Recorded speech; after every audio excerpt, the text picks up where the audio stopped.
So it seems to me that churches and statues dedicated to St James are mostly built on the sites of battlegrounds and massacres, where he is represented in his militaristic form, with a sword and white horse, riding down his notably non-white enemies.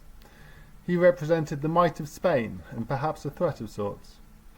We saw this at Tlatelolco, the temples Montezuma showed Cortes, and the site of the final battle between the last organized Aztec resistance and the Spanish forces.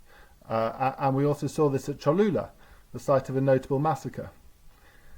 The listeners who have been paying attention will remember that Cholula was one of two atrocities recorded in Mexico by the human rights campaigner Fray Bartolomé de las Casas. The other recorded massacre is the massacre at the Templo Mayor. Let's recap events in the Aztec capital during the conquest. Cortes arrives and is welcomed into the city with gifts of gold. He gives the emperor gifts of glass beads, which were an unknown technology to the Aztecs, but in fact worthless. And to this day, he gave us beads means you were given something worthless. The Spanish are then put up by Montezuma in fine lodgings in the palace of Ashacayatl, Montezuma's father, and they're given fine food for every day that they're there. They ask to see the Aztec temples, and Montezuma shows them the temples at Tlatelolco, where Cortes tells Montezuma that his gods are devils, and asks to erect icons of the Virgin Mary. Montezuma is furious, and says he must make sacrifices before his gods for the insult. Montezuma and Cortes meet often and exchange ideas, and during this period there is a tense exchange between some Aztec tax collectors and Spaniards on the coast, which comes to the brink of starting a war, despite Montezuma's orders to not to attack the Spanish. Montezuma is confronted by Cortes and a few soldiers and taken from his palace to the palace of Ashacayatl, where he goes willingly. He is then held there under Spanish control, and he'll never see freedom again. In custody, he mysteriously changes his mind about the temples at Tlatelolco and allows Christian icons to be placed there. Cortes then had to leave Mexico City to confront a Spanish force that was loyal to the governor of Cuba, called Panfilo Narvaez, which had landed on the coast with orders to arrest Cortes. Cortes left his lieutenant Pedro de Alvarado in command of a small force of Spanish soldiers in Mexico City, with orders to keep Montezuma in captivity and maintain their presence in the Aztec capital. While Cortes was away, there was an Aztec festival called Toxcatl, celebrated with drumming and dancing in the streets. The centre of these celebrations was the Templo Mayor, where the highest-ranked nobles were celebrating. The Templo Mayor, or main temple, was the most important temple to the Aztecs, as it was the main temple of Tenochtitlan, the Aztec capital. It is located here. The temples at Tlatelolco are actually larger, which is presumably why Montezuma showed them to Cortes, but Tlatelolco was considered a separate city to Tenochtitlan, even though they were close together, and the temples at Tenochtitlan were closer to the palaces and the site of the most important rituals, hence they were considered the main temple. Alvarado gave orders to bar the entrance to the Templo Mayor, fire the cannon, and annihilate everyone at the festival. According to Fray Bartolomé, Alvarado shouted "Santiago!" as the signal to open fire with the cannon and charge the revellers, swords drawn. According to Spanish accounts, Alvarado did this because he was becoming paranoid. He believed that this festival was a pretext for organising for war, and that the rituals were part of war preparations. According to indigenous accounts recorded in the Florentine Codex, the Aztec nobles told the Spanish that they were going to hold the celebrations and were given permission to have the celebrations. The massacre that followed was the start of the war between the Spanish and the Aztecs. Cortes, who was away at the time at the coast, took advantage of the superior force coming to arrest him by catching them unawares, using his native allies as scouts, and talking round his adversaries with promises of wealth and entirely accurate stories of how they had captured a fabulously wealthy emperor of a vast kingdom. The soldiers who had come to arrest him overwhelmingly joined his side, but when they marched back to Tenochtitlan, they found a tent city on the brink of open warfare rather than the earlier paradise. After the events of the massacre at the Templo Mayor, relations between the Spanish and the Aztecs had obviously suffered tremendously, to the point where the Aztecs would no longer bring the Spanish food and were openly attacking them in the streets. So the Spanish had fortified the palace of Ashurcayotl with gun emplacements, and the Aztecs had erected barricades in the streets nearby to keep them there. Montezuma was still in captivity and begged his subjects to reopen the market, and so food could flow into the city again, and to keep bringing the Spanish food. But his authority was slipping for taking the side of the hated Spanish after the massacre. During this tense time, under siege in the palace of Ashurcayotl, the Spanish found the vast Aztec treasury that had always been there, but was bricked up before the Spanish arrived to hide it.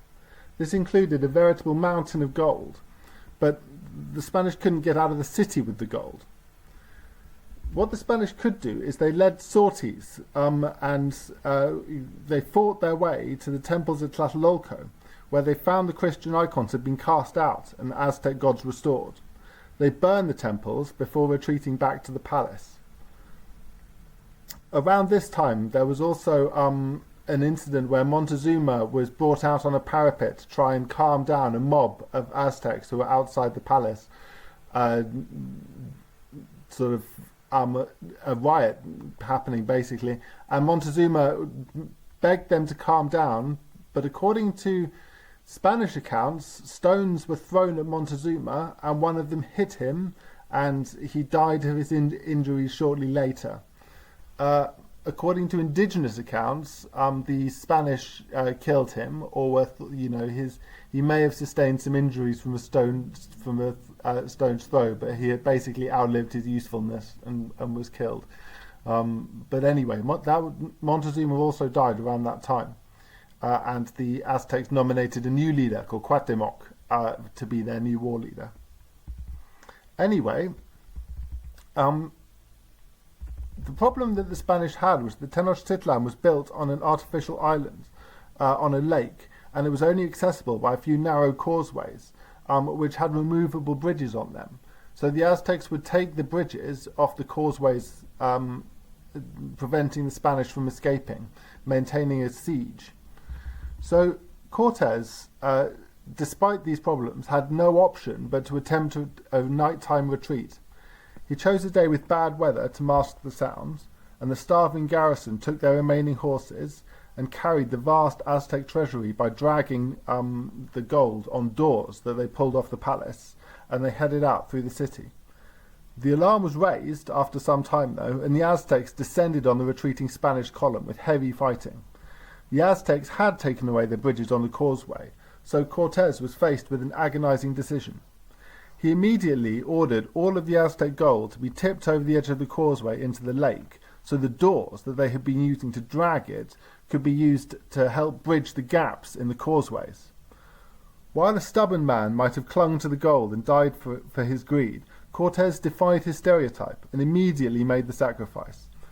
The gold was lost and never seen again. There were allegations after the war that indigenous divers had recovered a portion of it, and many indigenous leaders were tortured for information on the location of the gold, but it was never found. Despite this sacrifice, it was a very close-run thing. Cortes lost all of his cannons, all of his horses, all of his gold, and about half of his men in the retreat. He called it La Noche Triste, the sad night, and it was his biggest setback during the campaign. Cortes led his men out, and he was one of the first to make it to the other side. Behind him, the situation was deteriorating, with the column falling apart, and Aztec war canoes coming alongside the causeway to harass the men still trying to cross. Pedro de Alvarado, who ordered the massacre at the Templo Mayor, which made the relationship between the Spanish and their indigenous hosts untenable, was assigned to the rear guard. He fought ferociously against the Aztec warriors attacking them, and stayed right to the end. It is said that when he swung his last sword stroke, and the causeway behind him had no bridge, and was filled with struggling and dying men and horses, he sprinted to the edge and leapt over, making an extraordinary leap, stepping over the heads of his comrades to reach the other side. Cortes and Pedro de Alvarado both survived and retreated to safety with indigenous allies, and they would later return with renewed forces and launch gunships onto Lake Tenochtitlan to bombard the city from the water and take the city for good. They took the causeways and systematically levelled the city with cannon, going street to street in fierce fighting. Despite losses in ambushes and irregular warfare, the Spanish and their allies were finally able to conquer the city, fighting a final engagement in Tlatelolco market, after which Cuauhtémoc, the last Aztec emperor, was caught trying to flee in a war canoe across the lake. The Aztecs would never again mount an organised resistance to Spanish rule. So, there are two temples nearby which were considered separate by the Aztecs, having originally been temple complexes of separate cities. We've seen the Church of Santiago de Tlatelolco, built at the site of the Tlatelolco temples. Today, there is a museum on the site of the Templo Mayor where the massacre occurred. Just beside it is the cumbersomely named Metropolitan Cathedral of the Assumption of the Most Blessed Virgin Mary into Heaven, which, despite the long name, is probably the single most symbolically significant church in all of Mexico. It is in the Zocalo, which is the central square of Mexico City. This square is enormous, and it's the focal point of the whole city. This is where the president is sworn in and gives the annual address to the people on Independence Day. The presidential palace covers one whole side of the square, and the square is still where all the most important ceremonies are held. At the centre of the square is the Central Cathedral of Mexico City, right next to the site of the Templo Mayor. This little video shows how close the cathedral is to the Templo Mayor. It's amazing that the ceremonial centre of Mexico hasn't moved an inch from where it was in Aztec times. So, of course, as the site of a famous massacre, the cathedral should be dedicated to St. James, and should feature a big altarpiece of St. James killing everyone, so we can commemorate this event.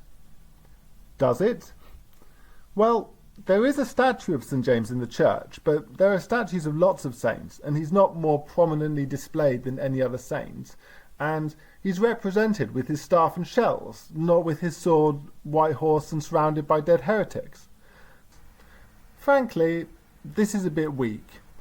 Yeah, I can see that there's an argument that when the Spanish were welcomed into the city, and then kidnapped the emperor, massacred the nobility at a festival they had given permission to hold, that was maybe not very Christian of them. And when half of them got killed trying to run out the back door with all the gold at night, they kind of had it coming.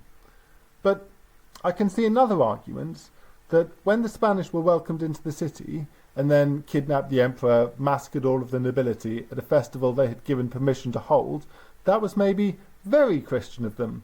And it's this Christian tradition that we should celebrate here with a nice big statue of St. James. In Bartolomé de las Casas' account of the massacre at the Templo Mayor, Pedro de Alvarado and his men get fully armed and armoured and manoeuvre the cannons into position, and then the signal to attack is Pedro shouting, "Santiago!" And from reading Bernal Diaz, we see several instances of Santiago used as a war cry, so it's entirely possible. Given this strong connection, it's really surprising that the representation of St. James here is so weak. Now, call me crazy and obsessed and whatever, but I'm pissed off again. At this point, it's a matter of maintaining a consistent visual language. There was a completely unprovoked massacre of heretics here, and St. James was explicitly invoked to start it, so there ought to be a statue of St. James ceremonially trampling them into the dust. That's just how it works. That way everyone can remember to bow down before the power of Spain or get wrecked. If Cholula and Tlatelolco have Santiago Matamoros, so should Tenochtitlan, not this half-hearted whatever this is. I'm furious.